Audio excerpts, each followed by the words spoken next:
This is the Porsche 911 Targa Heritage Design Edition. And in my opinion, it's one of the best looking 911s to have come this side of the millennium. Now, underneath all of this is a Targa 4S, but today I'm going to show you that there's so much more to the Heritage Design Edition than just a fancy paint job, some new wheels and a sticker set. But before we go into the review, if you like what you see, why not give us a thumbs up and subscribe for more awesome videos just like this. So what is a 911 Targa? Well, in layman's terms, it's kind of like a halfway house between a coupe and a convertible.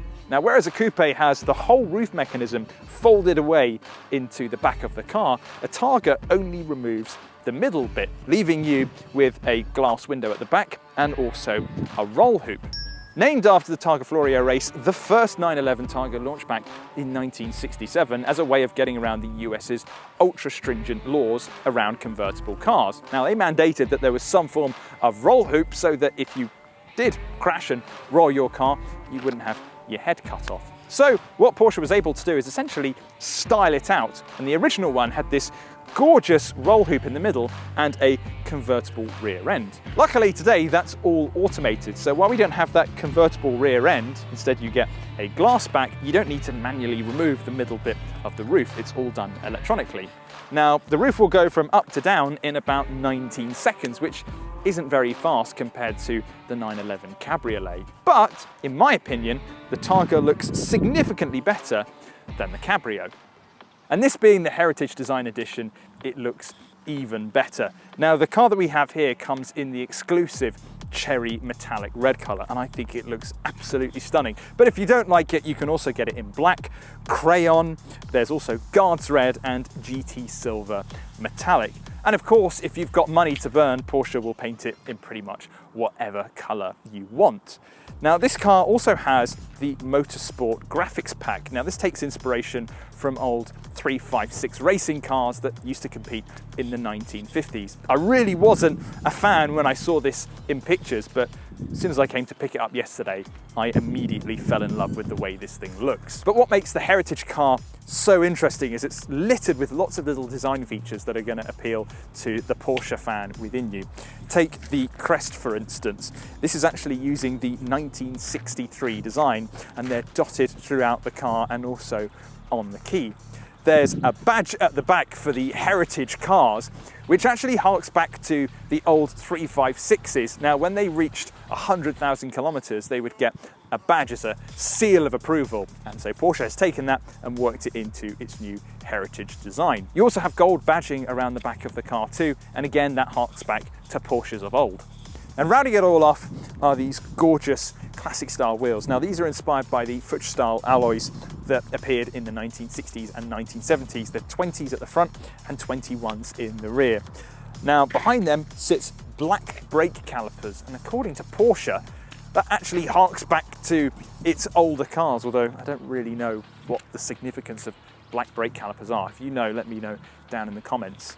And something I found very interesting is at the back of the car, you actually have these black tips for the exhaust. I've not seen that on any other 992 generation 911. Of course, that Heritage theme continues on the inside as well, with contrasting Bordeaux red and Atacama beige leather interior. Now, when I saw it in pictures, I thought it looked really terrible and quite tacky, but as soon as you see it in the skin and you're sat in here, it looks absolutely stunning. And if you find the red a little bit too bold, Porsche will swap that out for black. And like the exterior, there are lots of interesting design features on the inside as well. The sports seats have leather at the side, but the center is cream corduroy, which is not only very soft, but is another nod to the 1950s.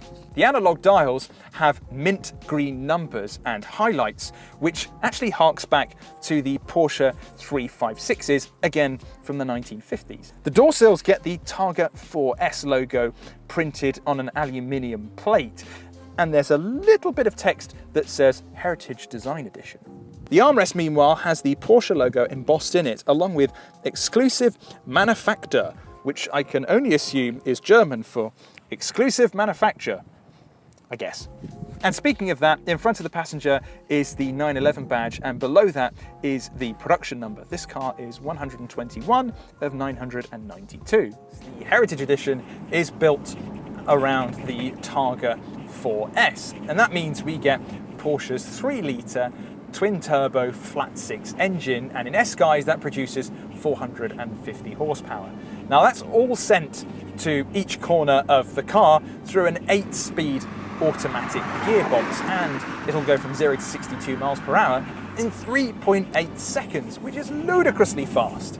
Now there are other Targas available. You can go for a regular 4, which again keeps the all-wheel drive system, but power's lowered to 385 horsepower, and they've just released a GTS, which bumps things up to 480, and that will go from 0 to 62 in 3.3 seconds.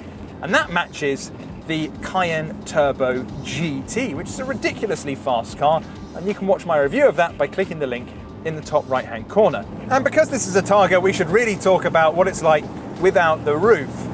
Now at lower speeds, it's absolutely fine. You've got a little bit of wind noise, which you'd expect with a drop-top car.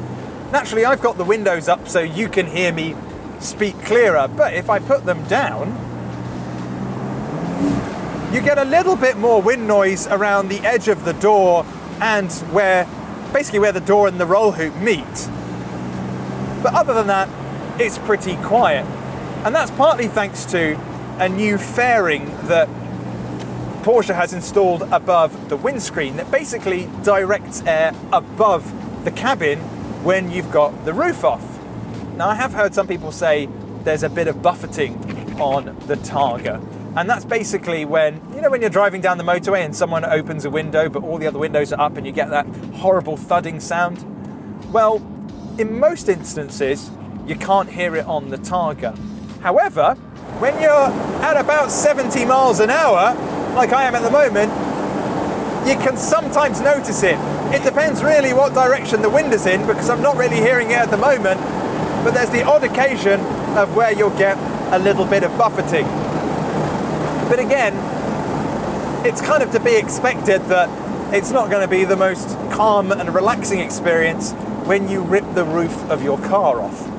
Another area where drop tops tend to fall short is in the corners. And the reason for that is because when you remove the roof, you also remove a really critical part of a car's structure. Think about it, instead of having 2 strengthening points in a car, you remove the top part, and basically the middle bit of the chassis is what's got to keep the front and the rear ends of the car together. To counteract that, most companies will add strengthening beams to their car, and it's the same situation here on the Targa. Yet, even though drop-top cars have come a long way, most still have an element of judder in the corners or over a bumpy road. And that's where the front and rear ends are kind of moving in different ways, and you kind of get a little bit of flex in the chassis. But I've really not experienced that in the Targa. I have been going over some horrific roads, and this thing just feels like an absolute breeze to drive. Now, you can change the characteristics up of the car by going into the different drive modes. So Sport will open up the exhaust and hang on to gears a little bit longer, and then Sport Plus, you're taking away some of the driver assists, and the gearbox gets even more aggressive and you get a sharper throttle response. So if you do want something that feels like a proper performance car, the Targa can really step up to the mark. The only time I would say it feels like it falls short is if you were doing really quick direction changes. You can tell that it's a little bit on the lazier side, and that's because it's a very heavy car. It's around 1,700 kilograms, making it one of the heavier cars in the 911 range. And that's because not only do we have chassis strengthening, but we have that very heavy folding roof mechanism, which looks beautiful, and also this is four-wheel drive, so there's a lot of weight in this car, which makes it even more impressive that it's so much fun to drive in a set of twisty bends. It's also really fast. Like properly fast. And I feel like it's just, this motor is such a sweet spot, because we drove the 911 Turbo S last year, which was just ludicrously powerful, but to the point of where you really couldn't use it on any road. You couldn't really make use of it on a motorway, you couldn't make use of it on a B road, whereas this with 450 horsepower just feels like such a sweet spot because it feels really fast. You get all the shove that you would expect from an all-wheel drive turbocharged car, but it just takes a little bit longer to get up to speed. And so you can actually let the engine rev out and sing a little bit without losing your license. I really think this Targa 4S is a sweet spot in the 992 range because this generation of 911 seems to work really well as a GT because they are bigger and they are heavier. And so I kind of don't feel as guilty having loads of leather and technology in here and all-wheel drive. You've still got something that is a fantastic driver's car, but is super easy to live with. And it feels even more special when you've got something like the Heritage Design Edition because not only does it look fantastic, but I feel like it's a bit of a marker of where all special editions seem to be focused towards sport and performance.